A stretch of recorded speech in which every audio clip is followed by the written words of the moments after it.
Ladies and gentlemen, we're back together. I can't believe it. It's been so long. Oh my gosh, I can't believe I'm seeing both Elijah, Chad, and myself in the same virtual screen again.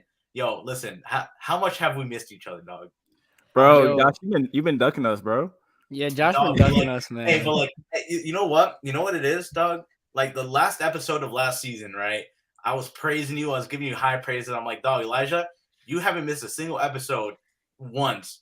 And then what'd you do in the first episode of this season? You ducked out. Hey, yo, this man's crazy.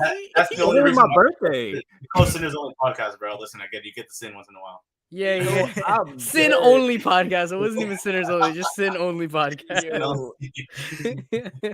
know what? But it's fine. It was your birthday that day. We give you a pass, so it's all right. Thank you. How are we doing, dog? I mean, it's really been a while since we've been back together in a virtual screen, like all three of us. So, like, how about you, Elijah? How you been? Man, I'm currently dying. I ran my second half marathon in like a month. So, hey, look, it's what does the Bible say? It says to live is Christ, to die gain. So.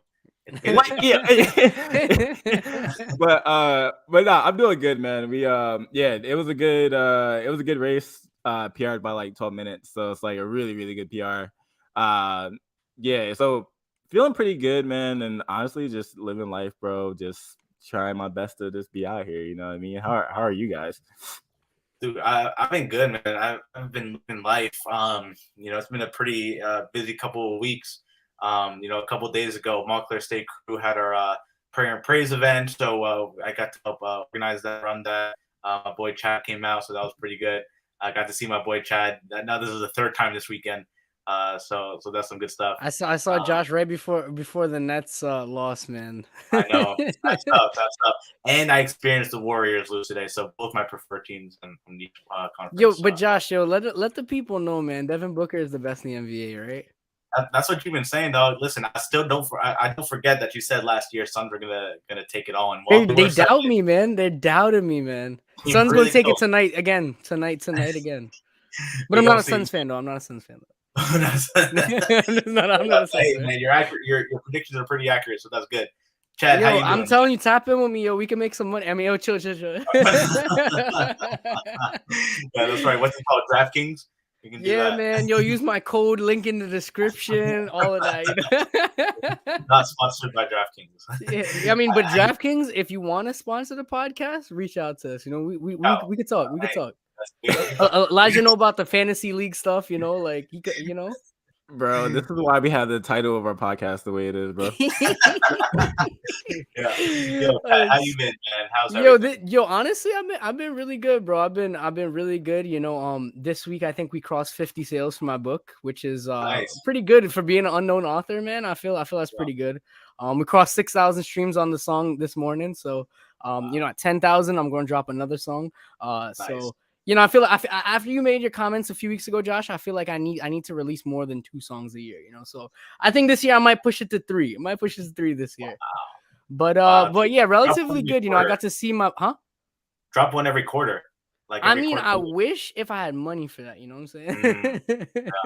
But to plan rollout and stuff, it's a little difficult. But I'll try. I'll say that much. I'll try this year. You know, this year I feel like dropping a little bit more music than usual. You know, yeah, man. Overall, good weekend. Like I got to see my man Josh on Friday. Like that was just the highlight of the weekend. You know, and then I saw him again last night. You know, today was a really full day.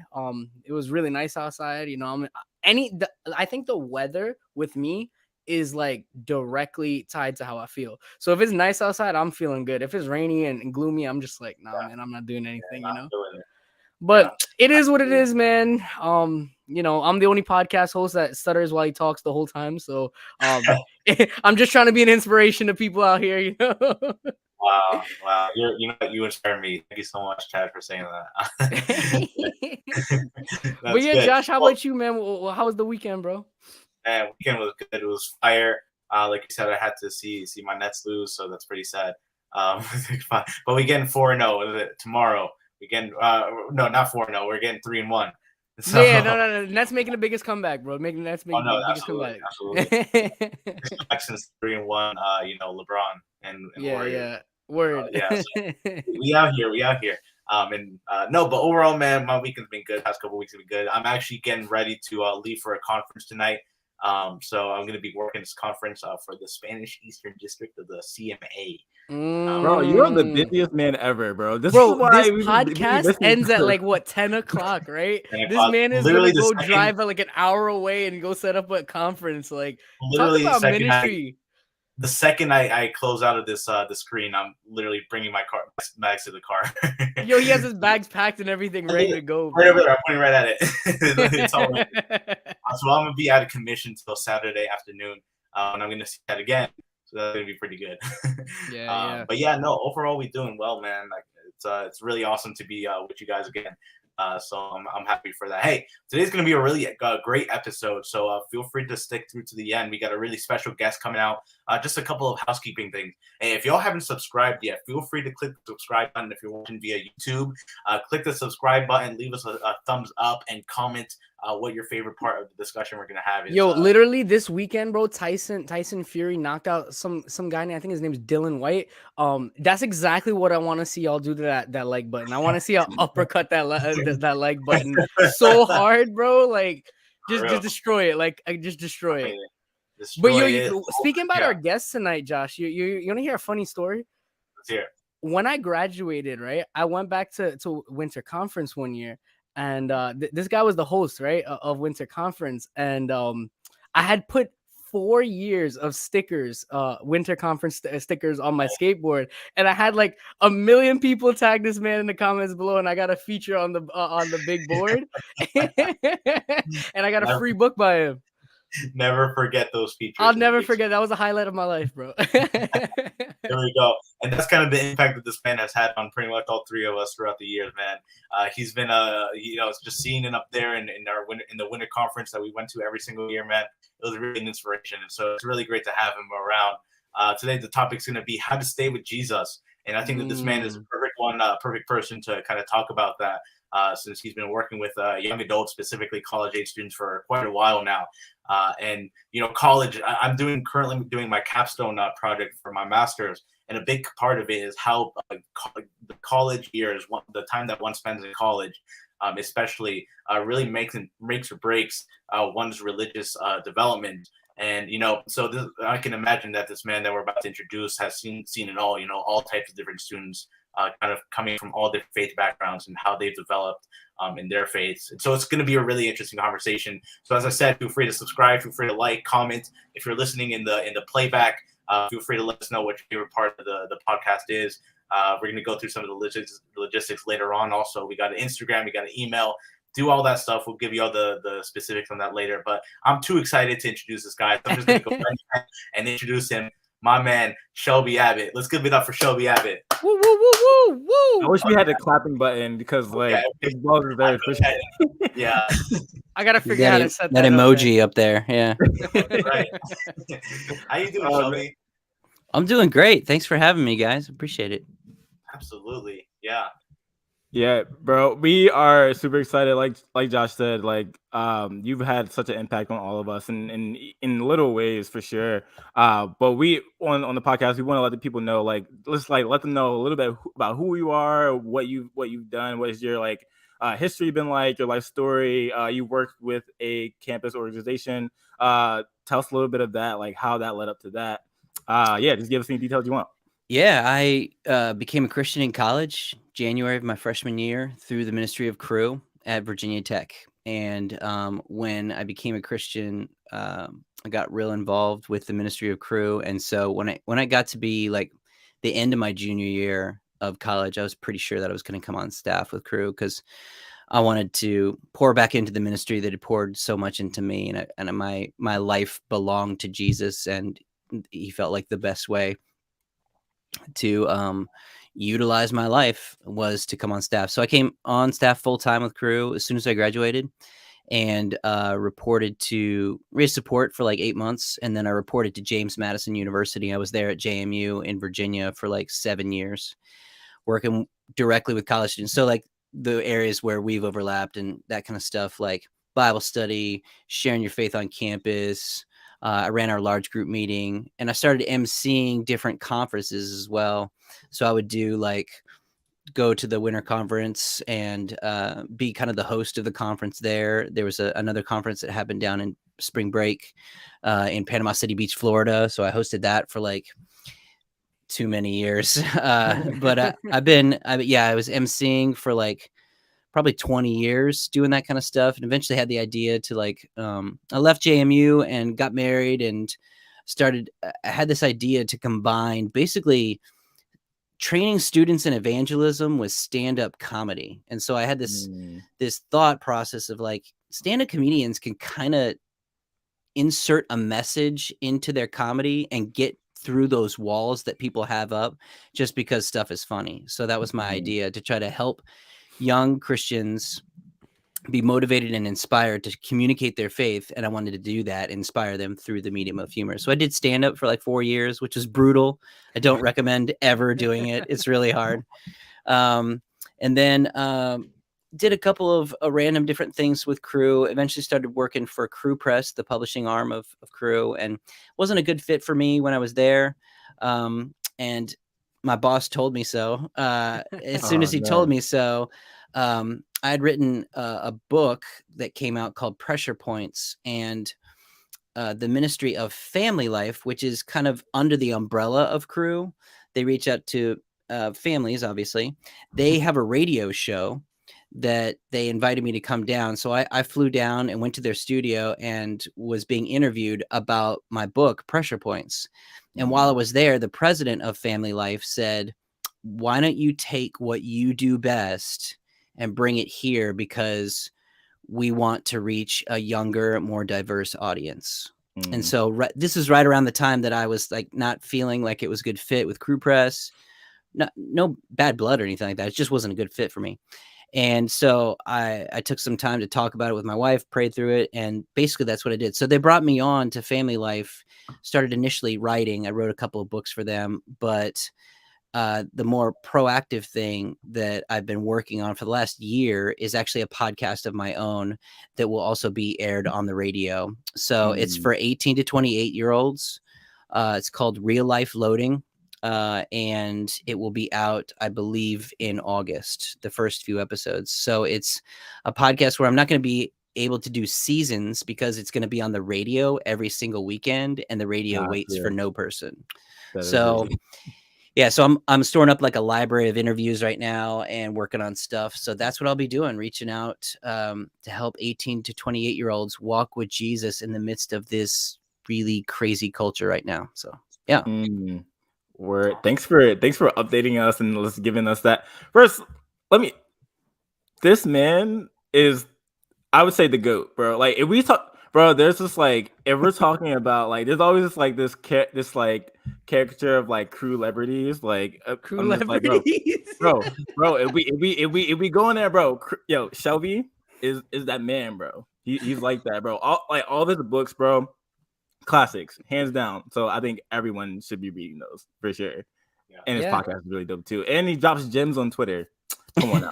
Spiritual yummies, as he says. Spiritual yummies. I haven't used that in a while. Yeah, that's good. Bet. So your role with Family Life, you reached 18 to 20ish year old. 28, yeah. Like about a 10-year window. Gotcha. So could you tell a little bit more about that? Or dive in a little bit? Yeah. So one of the things that when people hear the word family, it means something in their mind, in America specifically. Yeah. So when you hear family, you think the nuclear family, you think husbands and wives, kids, grandparents, and that kind of stuff. And while that is true, of course, when we think about what family means from a biblical perspective, it means the family of God. And so that's one of the things that they want to be intentional about reaching a younger audience, to help them think that a family is the brothers and sisters in Christ that you engage with, that you live life amongst, which is kind of easy to do if you're involved in a campus ministry with a bunch of other college students. So you're all like living life and it feels like family. But then when you graduate, if you're single, like it can feel like your family was ripped away from you. And if you're not near your like biological family, it can feel very isolating. And so the family of God was intended to be groups of believers who come around you and you do life with, and you're intentional with, to get involved in the context of a local church body. So even Jesus himself, when people came to him and they were like, "Hey, your mothers and your brothers are waiting for you out here," and he's like, "These are my mothers and my brothers. These people who I'm doing my disciples, the people who follow me." So there's a clear picture of what that is. So I'm really trying to help young people see that when you hear family life, it doesn't necessarily mean what you think it does. I'm trying to really ground it and anchor it in the fact that the family of God is your family. So I'm doing that with the podcast, and it's really just honestly an intentional push toward helping people to walk with God as a young person in the context of the humor and hardship of life, because life is a blend of both of those things. So the tagline of the podcast is somewhat anxious, always authentic.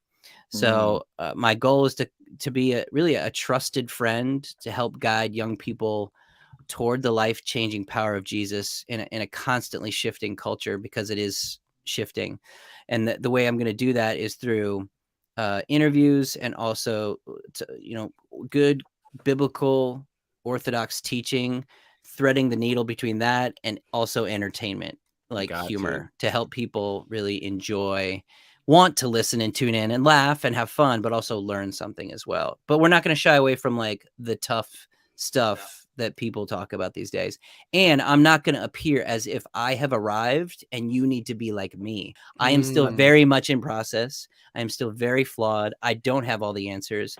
And I think honestly, that's what a younger generation wants. They don't want to necessarily, I mean, it's helpful to come to like people who have like sage advice about stuff, who are wiser and older. Of course, that's good. But at the same time, like if we feel like the person who's hosting the show is the pinnacle of someone who has it all together, it just doesn't feel attainable. You know what I mean? Yeah, so like, yeah. I want to come alongside as a trusted friend, not necessarily the guy who's got it all figured out. Wow. Yeah, you know what that actually reminds, like a big inspiration we have for this podcast is Ruslan, right? And Ruslan like always him says, a lot, yeah. He always says like, especially if you're not like an older person, like 50s and upward, he's like, you should just be a curator of the space, like for the same reason, because when you're out here teaching a lot, and it gives off that perspective that I might be up here and the person I'm talking to might be down here. So I definitely get that. But what you were saying actually reminded me of a scripture in 1 Corinthians, it's 11 17 through 22. It says, "But in the following instructions I do not command you." This is about this the Lord's Supper, by the way. But in the following instructions I do not commend you, because when you come together, it is not for the better, but for the worse. For in the first place, when you come together as a church, I hear the divisions among you, and I believe it in part. For there must be factions among you, in order that those who are genuine among you may be recognized. When you come together, it is not the Lord's Supper that you eat. For in eating, each one goes ahead of his own meal. One goes hungry, another gets drunk. What do you not have houses to eat and drink, or do you despise the church of God, humiliate yada yada yada, right? So like it's like a reminder, like when I'm taking the Lord's Supper, like we're taking it as a family, right? We're taking it individually, right? We take it individually with, we lament on our sins, we give it to the Lord, but at the same time, it's like we signal together that we're Christians, and we're a family of God. And my pastor made me aware of this recently, and I was just like, wow, I kind of always looked at this this communion as like something that was for myself, but yeah, there's just a value in that family of Christ, just sitting with the brothers, standing on oneness with the Lord. And I don't know, it's really important. I just wanted to highlight what you were saying. That was just super really important. Yeah, the context of community, and that's one of the things we failed to do in the church, is to help people see that while yes, a relationship with God is personal, of course it is, we just neglect the communal aspect of it all the time. And we treat Christianity like any other product that we buy. And as soon as it doesn't live up to our standards, we exchange it for something else. So whenever the church worship changes, I'm out. Or whenever like the relationship in the church, that guy's annoying, I don't want to be around there, I'm out.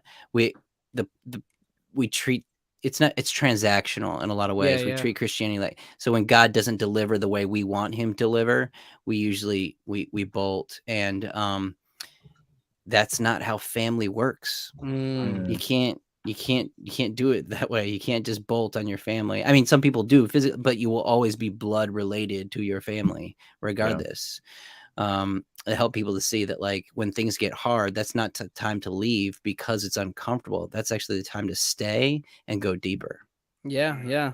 That brings up a whole nother topic of church hopping too. Like, and with modern day transportation and being able to like really go to any church you want. It's like, is it okay to just leave a church if you disagree with something or someone or not go to a church at all and just listen to podcasts or watch other sermons and be like, oh, I'm getting fed. Oh, really? So it's just about you getting fed? You need to go sit next to people you don't like, listen to music you're uncomfortable with, and be poked by a sermon you didn't choose to download and listen to. Wow. That's what we need. We need the discomfort of the Christian body. We need the discomfort of the local church to shape us into who we. You were talking about this, Elijah. Nobody wants to run a half marathon. It's painful. You don't want to get up in the morning and do it. No. But if you neglect to do it, you never get in shape, right? So you have to go through pain. You have to lift weights to break down your muscles in order to build them back up again. Comfort will never break down your muscles. It never will do that. And so that's the same thing is true spiritually. Wow. You've got to go through discomfort. Yeah. I think that's really good.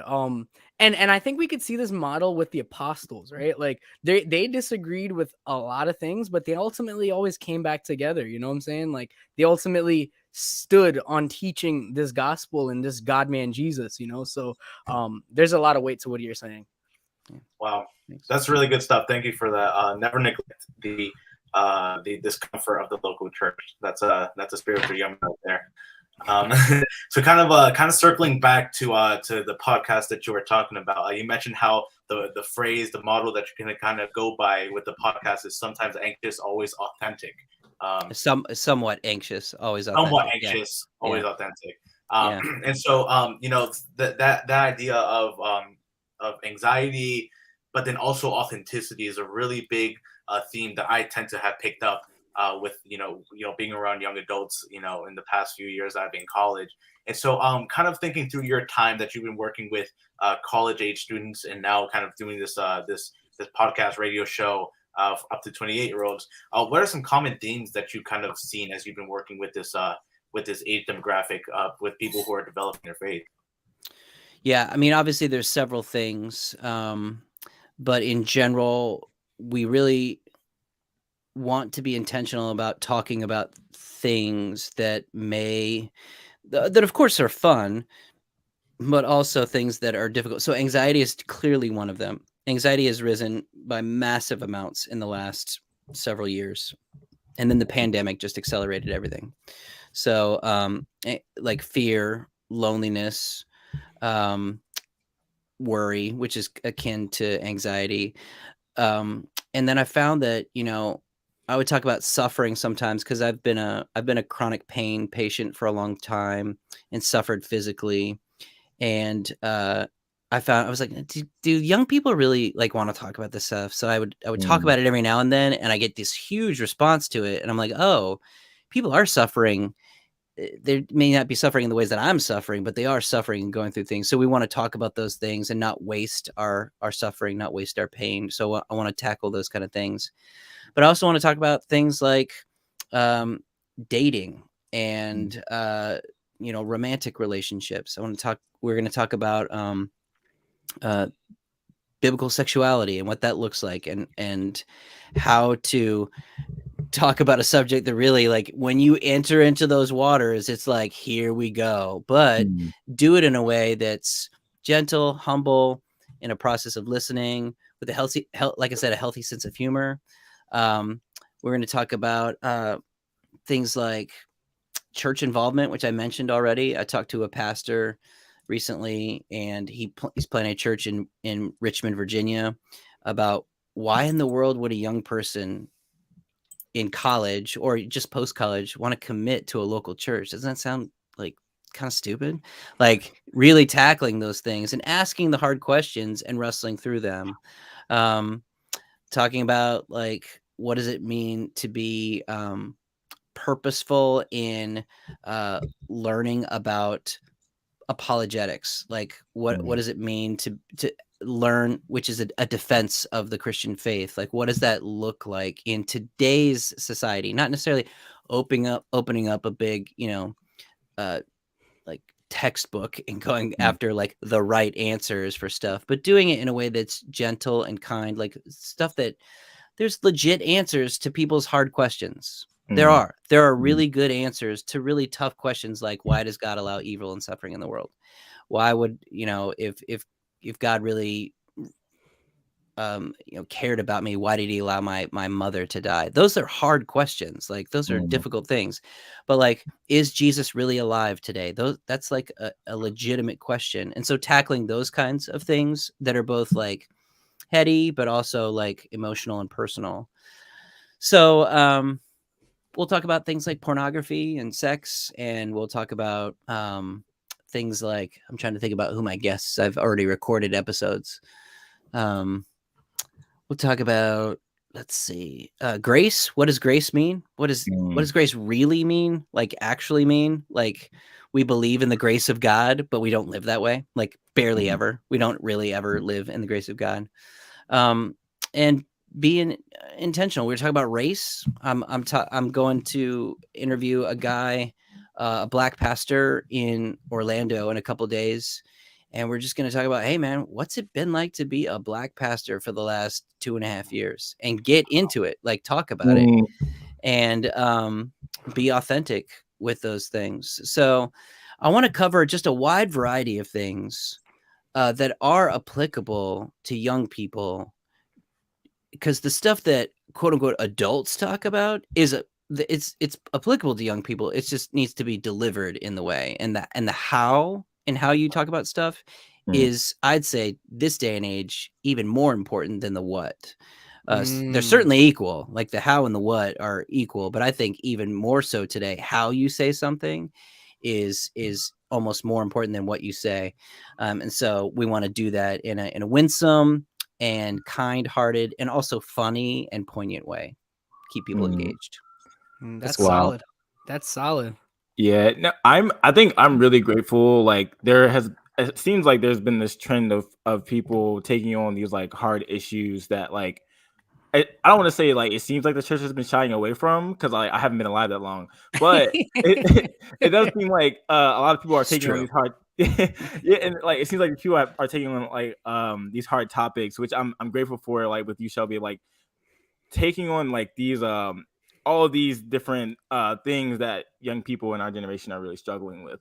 I think for one, like, I think, yeah, for sure, definitely suffering is probably one that's a really, really, really, really hard one to kind of just like navigate, because it's like, hey, if God's good, why is he allowing suffering, or why is he allowing, like, this person to get killed in the streets? Like, why are all these different things happening? You know what I mean? I think, like, even like for my own like personal life, like in events that have happened in this past year, it's like having someone address the concept of suffering in a gracious and loving and biblical way is really, really important, and just getting answers, and also I think just staying with Jesus, because it seems like, at least in our generation anyway, most of the people our age get their information from TikTok, and it's just like a 6-second, 15-second clip that's like, oh, this is why this is not true, and it's like, that's not a thorough examination of why you shouldn't believe something. So really grateful for you and doing that. Yeah. And on top of that, just, having qualified people to listen to, because like a lot of people listen to a lot of things on the internet, and it's just like they don't trust their local pastors, or they don't trust, like I'll see people online arguing with like really qualified people, like, and I'm like, where did this ever happen? So you know what I'm saying? It's like it's really good to have good voices in the media, you know? Yeah, it's like, yeah, saw recently, Tim Keller, a pastor from New York City, planted a church in the early 90s, 30 years of faithful ministry before he even got famous, really, and just in the trenches of doing it. And he's just so wise, so brilliant in so many ways.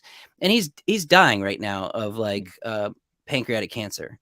And he's being gentle and kind, but he's like drawing some pretty hard lines on like social media, and people are trying to dunk on him on Twitter. And like I was like, do you even know who you're talking to, dude? You're like a 22-year-old seminary student who's trying to pick out stuff from Tim Keller.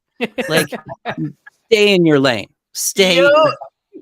Let him know. Let him know. Bro, you have to flip that. That was perfect. Yo, I got you. I'm gonna flip it. Because honestly, that's like literally one of my pet peeves. I think, and also just like being here in New York City and actually seeing all the stuff that's happening and seeing Tim Keller talk about certain things that are talking about race. Like, yeah, he's talking about like the injustice that's happening in the world. Yes, and I'm like, yo, y'all are really gonna call this man like? They won't call him like a heretic, but they'll borderline be like, yo, we're not gonna bang with him anymore because he's talking about these specific issues that actually happen to real life people. That's literally like last week's discussion, how we were talking about like how there's people really dunking on Eric Mason, Dr. Eric Mason from Dallas Theological Seminary with a doctorate in ministry. And I'm like, bro, like, how does it even make sense? Like, you know what I'm saying? The internet. Yeah. So that's why I'm trying to make it a better place. So I am trying, but like, they told me initially, they're like, they wanted my podcast, my program, they call it, to be on the radio. And I was like, for 18 to 28-year-olds, I'm like, young people don't listen to the radio. They don't listen to Christian radio. They don't listen to Christian talk radio, and they don't listen to Christian talk radio on the weekends, which is when it would air. So we're making it a podcast, but I'm putting it on the radios for the parents or grandparents who listen, and they go, oh, this might be a good thing for my grandkid to listen. So we're trying to cover all our bases, but I'm primarily living in the internet, even though it's going to be on the radio too. Gotcha. Yeah, that's smart. So I guess kind of pivoting away from I guess the podcast, I guess more diving back into like ministry stuff, right? So like you've been working with college students for a very long time, and like what are some common themes you've seen working with these college students and developing their faith?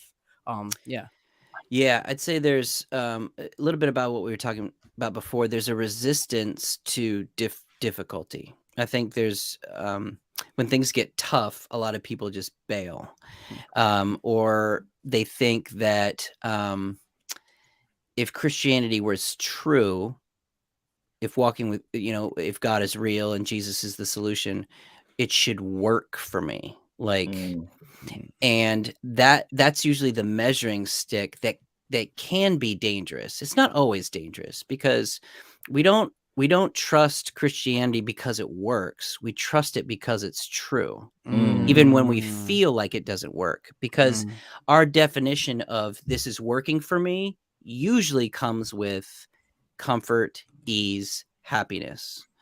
And while those are not bad things, I'm not saying those are bad things at all, but they cannot be the measuring stick of whether or not Christianity is actually true. So we need to go with truth first, and then which again, there's solid, good, like evidence for the fact that Jesus is alive literally right now. His bones are not buried someplace in the Middle East right now. He's literally alive.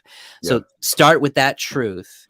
And then even when things don't necessarily, quote unquote, work for me, I don't feel like it's working for me, I can always rest and fall back on the truth when I can't understand things. So it reminds me of literally of when my first daughter was born,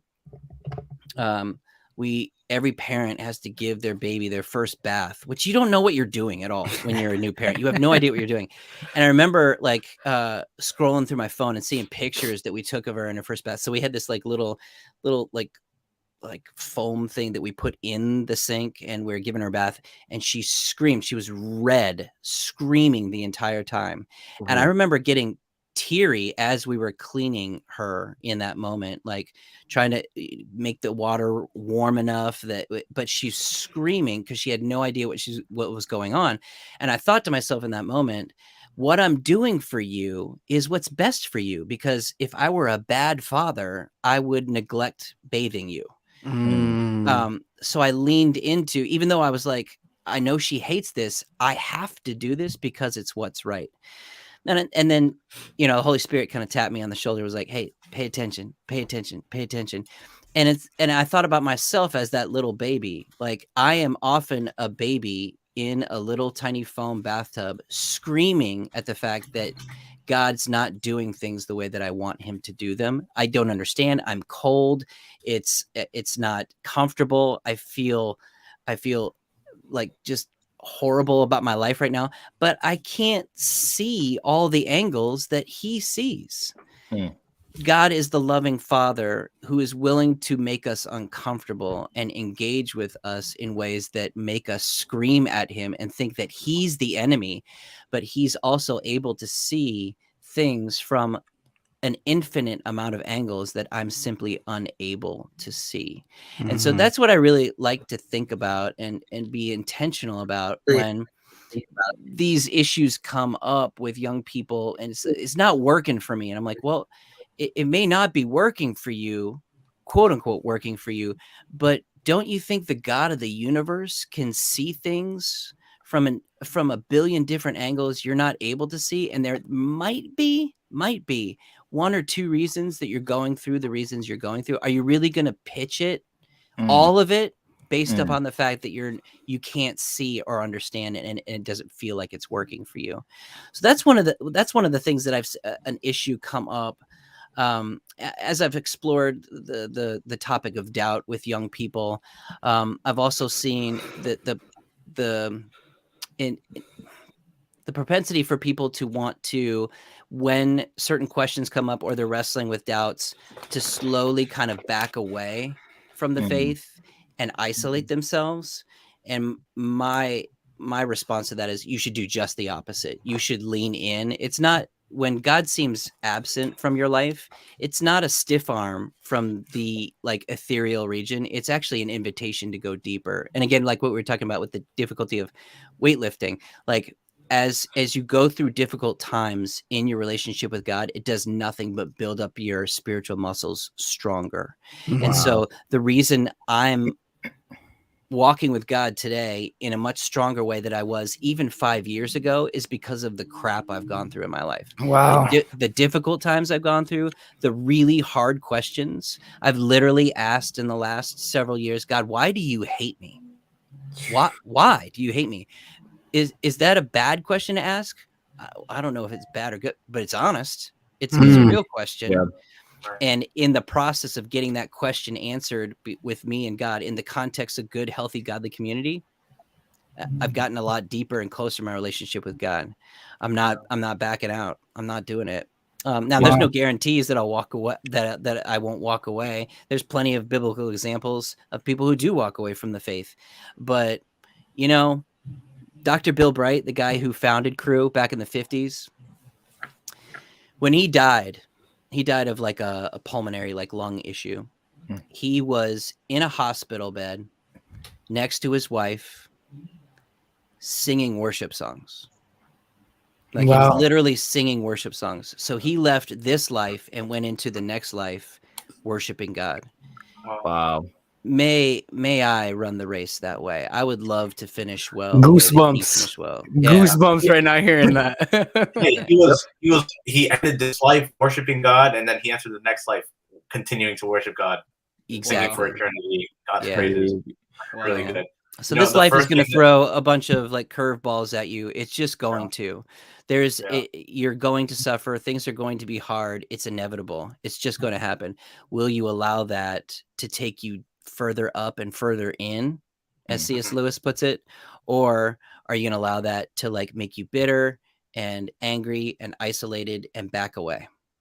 No. Yo, Yeah. that's so real. I had this conversation with some of the people I'm connected with, just like kind of talking about some of the things that like has just been hard in life lately. And like we're reading this book, Spiritual Rhythms by Mark Buchanan. And pretty much in a chapter in that book, he pretty much like talks about this like um suffering and like kind of just pressing in and like kind of just that molding you and making you more like Jesus, kind of just the overall theme. And then like I'm reading this last chapter and I'm just like, I hate this. Like I don't like that like this is right. And then like but also just like looking at my circumstances is like this like I don't want to hear this right now, especially from this book from this guy that's obviously older than me and is telling me like what the reality is of this suffering and just making you more like Jesus, right? I think like I think it's in Hebrews and when the author of Hebrews talks about Jesus like for the joy set before him pretty much endured the cross and suffering, and I'm like, you know, I know I gotta endure suffering in some sense because I know it's gonna make me more like Jesus, but I just hate it right now. And I think it does get to a point where some people that they're suffering so much that they end up just being like, "Hey, I'm done. I can find something else somewhere else." You know what I mean? But one of the things that stuck out to me one year, Shelby, is when like you were speaking and then you were just like, "Hey, like you have this tradition every year for your birthday of like you ask God, just help me to walk with you one more year." And like ever since I heard that, I'm like, I'm gonna try that for my next birthday. So literally, I've been Did you doing really? that yeah, Nice. I've literally been doing that for like for every when did I? Yeah, every single one of my birthdays since then. And I'm like, okay, I'm still here. Let's go. Yeah, that's good. That's Yeah, good. The first, that's I see a really good biblical example of this with Jonah. You know, like even though Jonah ran away from God, like God continued to pursue him, right? And it's like it's the same thing with like the apostles. You know, like they did not have life easy. You know, like Nero Caesar was not an easy emperor to live underneath. You know, especially for the believer. And these people had nothing to gain, nothing. Like these people just got up and they followed Jesus and they're persecuted for it, but they just did it. You know what I'm saying? The suffering wasn't even compared to the glory of, you know, Jesus, you know? So, yeah, that's just a good reminder, you know? absolutely. Yeah. One of the first things that I thought of was the verse in First Peter, where it talks about gold being refined by the fire and whatnot, where the refiners would use fire to bring up the impurities, from the gold, and as the impurities came to the surface, it was easier to see the refiner's image, reflected on that. So sometimes it can be through that suffering, that we are more conformed to the image of God. And so kind of going back to something you were talking about earlier with like some people who may have like left the faith and whatnot, something that has been really, big, especially in these few years, and we've talked about it before in the podcast, is deconstruction. And something that happens with deconstruction sometimes is that people will, leave the faith. They will walk away from the faith. And so we're kind of curious, like, have any been these circumstances that you've kind of experienced seeing students walking away from the faith? How does that kind of look like? What are some reasons, perhaps, if you have seen some of these circumstances happen?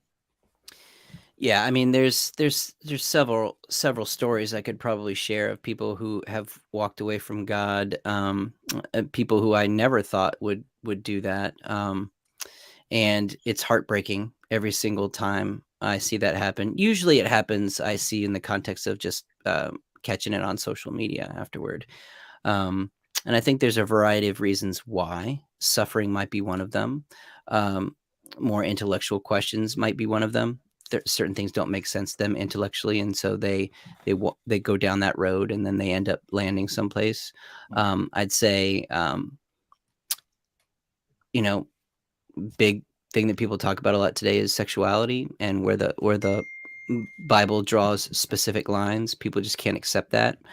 And so I've seen a number of people walk away from the faith and curse the faith that they once proclaimed, and in so many ways because of the specific things that they wrestle with and struggle with. And So to say that like this is the thing that people do, I think it would be irresponsible of me to say one reason why people do that. But I have seen people walk away, and a lot of it, I think, has to do with the fact that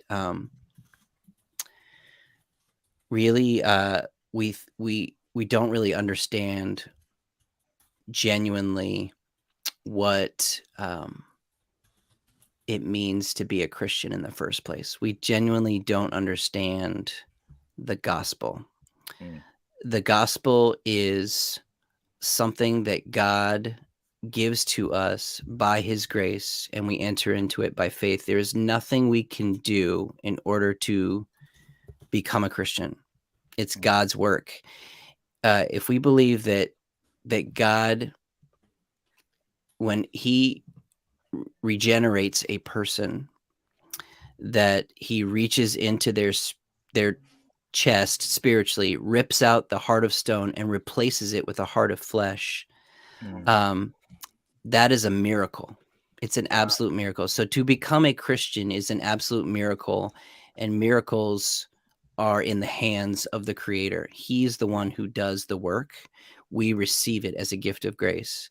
I think a lot of people think, Galatians talks about this of like, yeah, we understand that God saves us, and then we need to do the work from there, that we need to live out our faith there. And then when things don't go the way we think that they should go, then we go, oh, maybe I'm just going to pitch this. But like, when it comes down to it, I don't think that anybody can I know the terminology that they use. I don't think anybody can legitimately deconstruct their faith, because salvation belongs to the Lord. Like, salvation belongs to, it's not my salvation. It belongs to God. And so that doesn't mean I can't have hard times and I can't like question things. We've already talked about that. You could totally go through that. The Psalms give us plenty of evidence for the fact that people can be emotional with God. Like, if you read the Psalms, they don't typically live on in the pocket of what we would call acceptable human emotion. They're living on the margins all the time. They're either like really, really rejoicing, where you're like, do people really live like that? Or they're really, really lamenting, or like, God, you suck. That's the example of that the Psalms give us. So we are given full permission to wrestle with God. No problem with that. In fact, if anybody tells you that you're not allowed to ask certain questions, or you're not allowed to like accuse God of certain things, they don't have an accurate understanding of the scriptures. And the more you try to sweep that under the carpet, it will come out sideways again. I've seen it time and time and time again. Deal with your questions. Ask the hard stuff. Feel the freedom to be angry with God. Beat on his chest and know that he loves you in the process. So I want people to make sure that they have, this whole like, oh, that's not appropriate for what we do here in church. That's garbage. Be a human being. Okay. Wow. And know that in the process, as you beat on God's chest, that he's got his arms around you and he loves you in that process. Wow. So, there's been tons of things that I've seen people choose to leave God for. And in general, a lot of it is they think Jesus will make their life happier. And when their life doesn't always live up to the happiness standard that they think they should have, it gets back to that, well, this isn't working for me, so it's not good. But it isn't necessarily about what works. It's about what's absolutely true. Now, I will say also, I'm not always happy. A lot of times I am, like, but a lot of times I'm not. But Jesus doesn't promise a happy life. He promises an abundant life. You preach it now, Shelby. Preach it. He doesn't promise a happy life. So it's really important that we understand what we're actually getting when we say, I am a follower of Jesus. I am born again. My soul is regenerated. I am now a part of his family. I'm adopted into the family of God. I am a child of grace, but things are not going to always be easy. Wow. And I think that a lot of people think Christianity was supposed to be a lot easier than this, and clearly there's some dust on their Bibles because they've never really read most of the Bible, if any of it, because it's not easy, but it's true. And I know God is good and he loves me, because if God's goal for my life was to make my life just better on every level, he's a massive failure. He is. Yeah. He's a massive failure, or he was a liar at the beginning. But we need to understand, again, we can't see things from every angle. And the hard times in my life, I would arguably say, that for my suffering, for example, my physical suffering has been the single greatest resource for spiritual reformation in my life. And so it's not always about the physicality of things or even the emotional things, but the spiritual element is much, much better today in my life because of my physical ailments.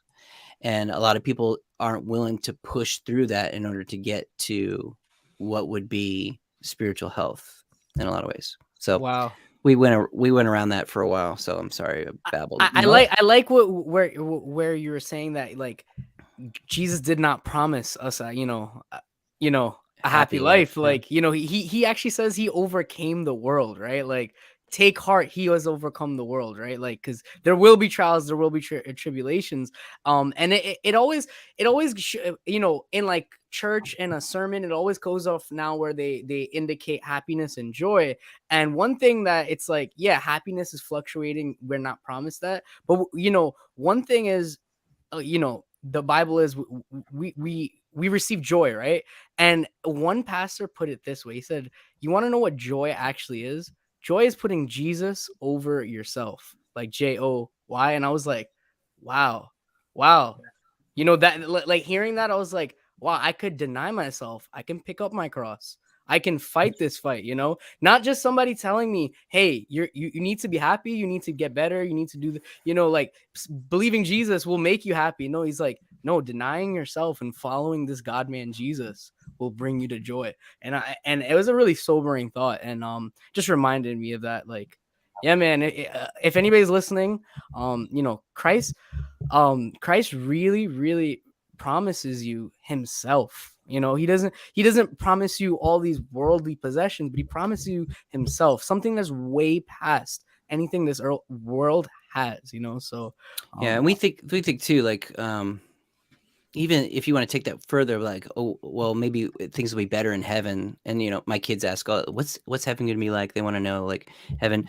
And I try to explain to them a little bit about what the scriptures communicate. But a lot of times we think, oh, we'll be in paradise then, and then we'll finally be free of all these things. We'll get the benefits of what it means, even if I persevere through this time. Well, what did Jesus say to the thief on the cross at the end? He's like, today you will be with me in paradise. So what is heaven? Heaven is not primarily about like pain-free and all the fun stuff we're going to experience, the beautiful stuff we're going to experience. It's about with God. With God. That's what it means. That's what heaven is a life with God, because there's nothing better than him. If we only want God's stuff that he gives to us, we don't actually want God. And God is much more interested in being with us than giving us what we want. Because he's about relationship. He's not about a transactional, I give you this, therefore you worship me. You get blessing, therefore I get what I want. No, he's about relationship. He's about entering in and being with you in the hard things.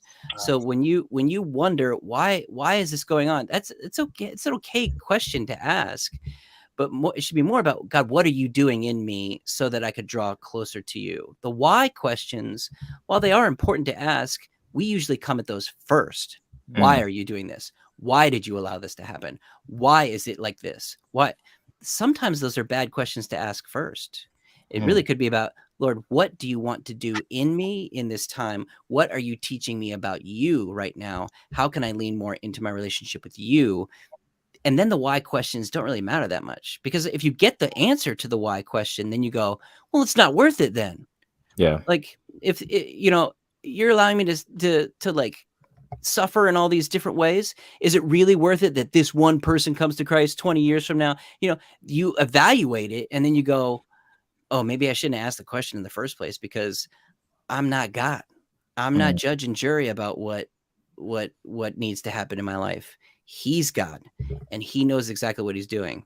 So take myself out of that little throne that I want to sit on all the time and put God in his rightful place. That's a bar. That's a clip for the clips, bro. Yeah, that's crazy. You guys want to pull up a Romans 8 commentary now? Always. So we got a few minutes left. So this be one of the last questions, right? Just some intentional steps, like for anyone listening, or just like the doubting Christian or just doubting person, like what are some intentional steps that they can take to, with people that are doubting or dealing with this doubt? Yeah. Again, first of all, it's okay to doubt. It's okay. I'd say we don't want to celebrate our doubts. Like, let's always ask questions and never settle on answers. But we don't want to be afraid of our doubts either. So I always say, like, you want to treat doubt like it's a house guest. If you have someone come over to your place for the weekend, your apartment or whatever, and they're sleeping on your couch, they're using your bathroom, they're putting dishes in your sink, they're kind of disrupting your life. But when Sunday rolls around, they're always meant to pack up their stuff and leave. And a lot of times we treat doubt not like a house guest, but like someone who comes in, pitches a tent in our living room, disrupts our life all the time, and they never leave. But it would be awkward if someone did that in your physical home. Don't allow doubt to overstay its welcome in your place. So let it come in, mess things up for a little while, and then pack up its stuff and leave. So don't be afraid of doubt. Don't celebrate it either, though. So ask questions, but get to your answers. I think that one of the things that people don't do enough is read. I never did enough. In college, I never read other than what I was required to read. And I've learned so much about how important it is to be a reader of both modern and ancient writing to help us understand, because all the questions that you think might be new, they've been asked for over 2,000 years. All that stuff that you're like, nobody's ever wrestled with this before. Yes, they have. Yes, they have. And there's some really good, solid answers to your questions if you're just willing to put in the work and go find it. That's really what it is. You just got to put in the work. So be a reader. I'd say also practice thankfulness. It's really hard to doubt when you look around and see all that you've been blessed with, like all that you're grateful for. Wow. I try to remind myself of, even in the midst of like suffering and hurting and being in pain, what am I thankful for? Like, take my eyes away from myself and lift them up to like, oh, these are the areas that God has blessed me with. These are things that are good in my life. We just have a tendency to be forgetful. We're just like the Israelites. We just forget all the time. We're always like, God, what have you done for me lately?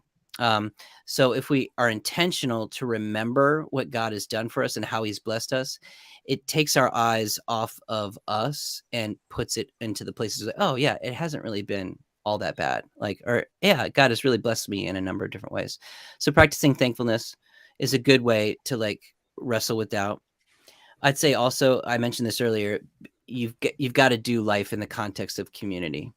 And community, if you isolate yourself, you're just going to die on the vine. It's just going to happen. Anytime someone backs away from Christian community, Christian accountability, Christian vulnerability, where people are in your life and are quote unquote annoying enough to call you on your crap, like if you move away from that, you're gonna drop kick the faith. It's just gonna happen. Like I've seen it so many times.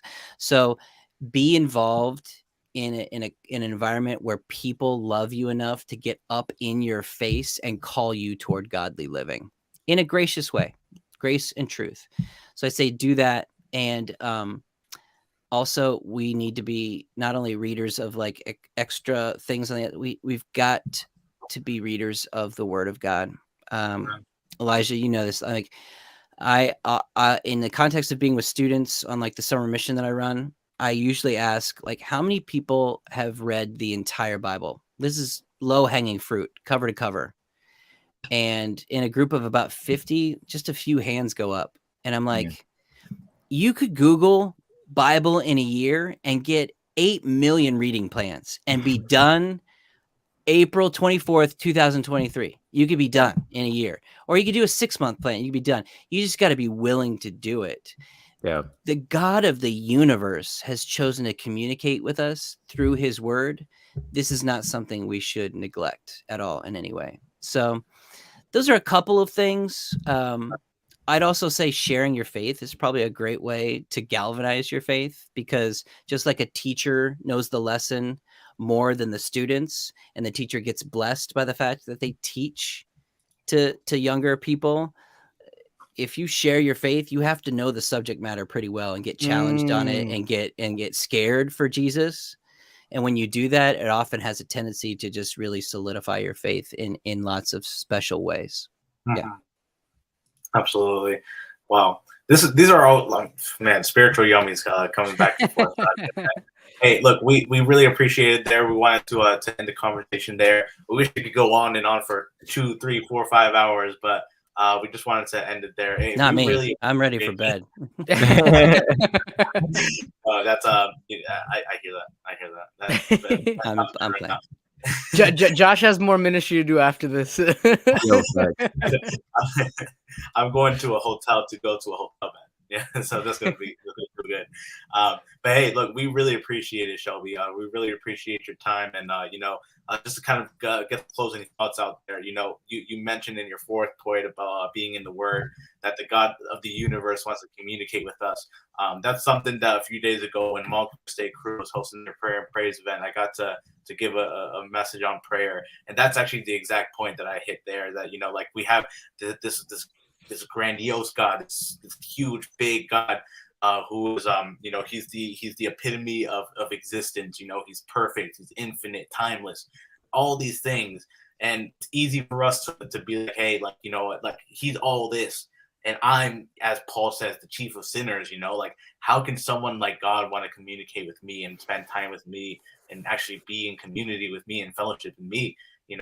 But that's what God is. He's a God who wants a personal relationship with each and every one of us. And we see that perfectly exemplified in the cross, where Jesus Christ shed his blood 2,000 years ago. So we just that's the message that we constantly want to share in this podcast is the fact that Jesus Christ wants to have a personal relationship with you, and hopefully through what Shelby has been speaking on today, on how to keep our relationship with Jesus Christ strengthened. Hopefully that this serves as an encouragement for, number one, for believers who perhaps are doubting their faith in certain areas, and as you said, have those doubts, but don't let it creep in your mind for too long.